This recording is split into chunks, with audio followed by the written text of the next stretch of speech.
Çeşitli korku mekanlarında sözüm ona korkutucu hikayeler çeken bir grup video üreticisi bu kez mecbur kaldıkları için bir asansörde asansör oyununu oynayarak bir video çekmeye karar verirler. Nedir bu asansör oyunu? Şehirde iş merkezi olarak kullanılan bir binanın asansörüne hafta sonu gizlice sızıp belirli düğmelere basıp o katlar arasında gidip geldikten sonra diğer tarafa bir boyut açılması üzerine bir oyun. Bu diğer taraf neresidir? Oradan kötü ve korkunç bir varlığın geldiği başka bir boyuttur. Belki bu doğaüstü korku oyunu size çok bir şey ifade etmeyebilir. Ama çekim tekniği açısından çok hoşunuza gidecektir diye düşünüyorum.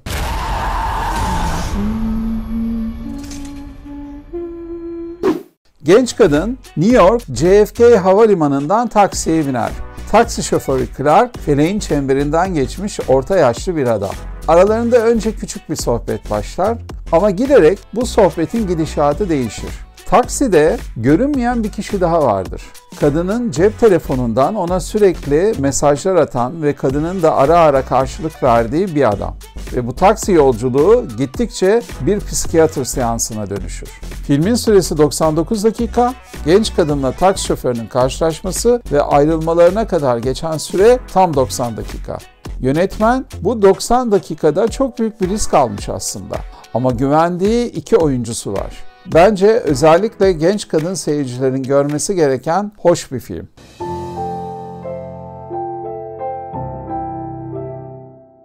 Borderlands'te Cate Blanchett'in canlandırdığı Lilith bir ödül avcısı. Ödül avcısı Lilith'ı bu kez Atlas adında çok zengin bir adam kiralar. Ve Lilith onun kayıp kızını bulmak için gönülsüzce de olsa kendi gezegeni Pandora'ya gider. Pandora'da eski bir uygarlığın kalıntılarının olduğu ve çok güçlü silahların yapımına olanak sağlayacak olan Mahzen adlı gizli bir yer vardır. Ve bu mahzeni de ancak Atlas'ın kayıp kızı açabilmektedir. Lilith burada kayıp kızı koruyan bir grup serseriyle işbirliği yapmak zorunda kalacaktır. Tahmin edeceğiniz üzere bu fantastik bilim kurgu filminde son derece keskin bir mizah var, aksiyon ise neredeyse hiç durmuyor. Bazı filmler vardır ki sizi mıknatıs gibi çekerler. Bu da öyle bir film. Görünürdeki vahşiliğine ve sertliğine karşın sevimli bir film.